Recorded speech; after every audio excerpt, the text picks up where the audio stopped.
reason why the human community should have been together. When that reason fades away, so does that nation. So my vision is to go back to the reason why Pakistan was made. Go back to the vision of Pakistan, what the founding fathers envisaged Pakistan to be. So a welfare state. Even though our country is suffering from probably its worst economic crisis, we have already embarked upon making this our country into a welfare state. We've started first time health insurance in Pakistan for the weakest section of the society. We've given almost 6 million families have been given a health insurance where they can go to any hospital and get basic health care. Then we've started these shelter homes for people living on the streets. We have set up almost now 200 shelter homes where people can go and sleep, get food, and this program is going to be expanded all over the country. Then we have probably in Pakistan's history allocated the greatest amount of money for poverty alleviation in a program called Ijlaas. And the program envisages giving the poorest of poor cash handouts. We've increased that number. And then, of course, helping them to graduate out of poverty by giving them ways and means of making a living, giving them livestock and so on, educating them skills, loans. The greatest number of scholarships ever given in Pakistan history, again, to the intelligent and poorer section of the society. This is just the beginning. As time passes, the whole attention of the government is going to be how to lift the poorer section of the society. In modern day, we are inspired by the example of China, which raised 700 million people in the last 30 years out of poverty. So, allow wealth creation, but use that extra wealth to help the lower section of the society. Close the gap between the rich and the poor.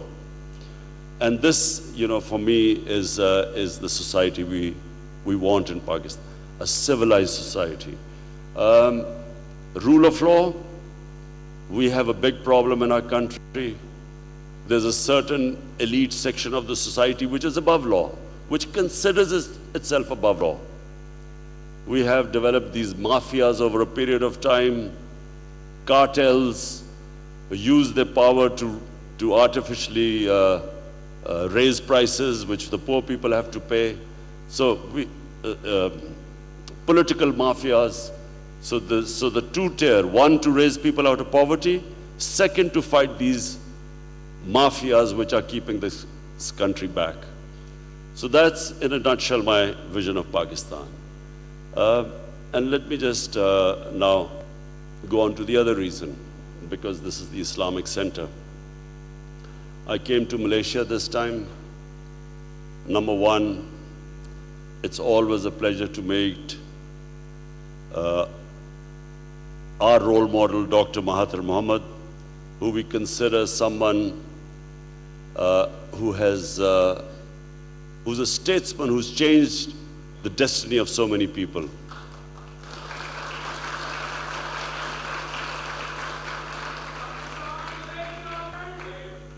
We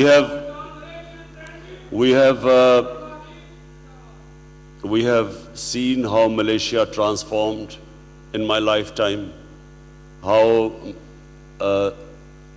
Malaysia developed. But what I also like about Malaysia, it's a very civilized society. Why do I say civilized society? I find there is a harmony between religions, between ethnic groups, which I think is, as I repeat, hallmark of a civilized society. We like to look upon the golden age of Islam. All different religions lived together. There was tolerance, acceptance. Religion was never treated as something which people could be brought in through force. Religion was purely something about the heart and the mind, not physical. And in Malaysia, you see this tolerance, the way people live, which in my opinion is really to be admired. I was supposed to come here in December at the KL summit. The reason was that we wanted to highlight Islamophobia. Islamophobia has grown. I spent my early days playing professional cricket in England, traveling the world. I went to university in England. And I saw three distinct watersheds when this Islamophobia kept growing. Number one was the Iranian Revolution. Iranian Revolution spread fear in the Western world that the entire Muslim world will be taken over by an Islamic revolution, which will be anti the West. So that was the first time in the Western countries this fear of Islam started. And this idea that this revolution will go against the Western interests. So that was number one. Then came 1989. An awful character called Salman Rushdie wrote a book which was blasphemous, called Satanic Verses. That became the second watershed, because the reaction in the Muslim world to the book could not be understood by people in the West, because they needed to understand why were the Muslims reacting to this blasphemy against our Prophet. I consider that the biggest failure of the Muslim world, the Muslim leadership, because it was up to the Muslim leadership to explain to the Western people, why did it matter to us so much? We needed to explain to them that Prophet Muhammad, peace be upon him, lives in our hearts. Why do we love him so much? Why do we respect him so much? We needed to explain to people. In the Western countries, specifically in Europe, religion is not taken the way we Muslims live our religion. There were comedy programs about their religious figures. When I first went to England, I was shocked. They have a completely different attitude. So we needed to explain to them, why was this causing us so much pain? We failed. And from then onwards, in the West, this idea came that Islam is an intolerant religion, it's against the Western values, and so on, and so the Islamophobia started increasing from them. Then came 9/11. Now 9/11 was simply so many criminals, 15 or 16 or however they were, criminals conducting a terrorist act. The big disaster for the Muslim world was that when the Western leaders started calling it Islamic terrorism, we should have all objected. What had their act, the terrorist act, what had that got to do with Islam? There was no connection between Islam and those terrorist acts. And from there onwards, because we did not question them, because our Muslim leadership, rather than saying that Islam had nothing to do with it, delinking Islam with terrorism, and especially suicide bombing, suicide attacks, unfortunately the Muslim world started also using the Western terminology, moderate Islam and radical Islam.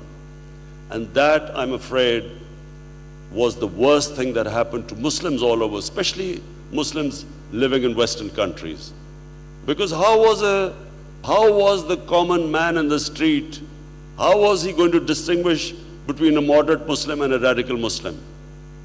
So all Muslims became, for them, terrorists or radicals. So Islamophobia started growing even more. And because we the Muslim countries, did not stop and question this, that terrorism and religion have no linkage. Suicide attacks would then also link to Islam, because a suicide attacker, when he blew himself up, he was supposed to go to heavens. So this connection meant that Muslims were more prone to suicide attacks. This completely went against historical facts.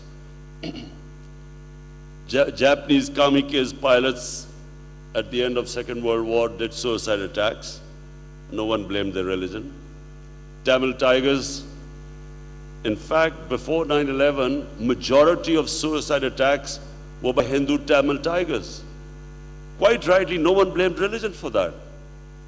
But Islam and terrorism got connected. And the result was that you had so many instances of Muslims being terrorized in Western countries, Muslims being insulted.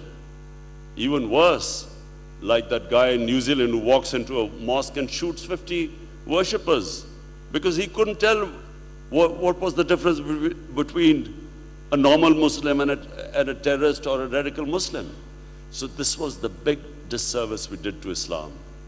Again, I blame the failure to the leadership of the Muslim world.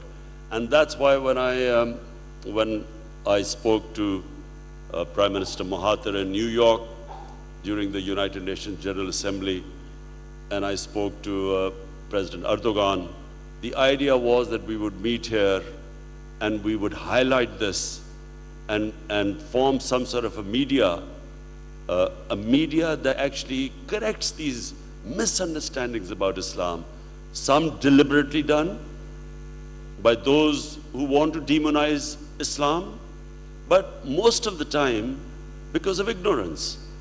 And also educate our own young people, because of the mobile phone, our children now have access to information. Never in human history children ever had access to such information. So there was a need to give the children alternate information about the history of Islam, or give them an alternate point of view, because the world is moving in a direction, and with these new technologies like artificial intelligence and big data and all this coming in, it is very important that we develop a narrative, at least give our younger generation, Muslims, at least give them an idea of what was the origin, what are the misconceptions, what is real Islam, because that way we will strengthen them. Neither will they fall into propaganda which is blatantly biased against Islam, nor will they go towards the extremes, because there's an extremist propaganda which is luring our younger people towards extremist ideologies. So that was the idea behind, and we are still pursuing it. We hope to come up with a media which gives our children understanding, and of course, and the non-Muslims, that really what is real Islam, rather than those people defining Islam who have no idea or who have a bias. So, that's it. I want to listen to your questions.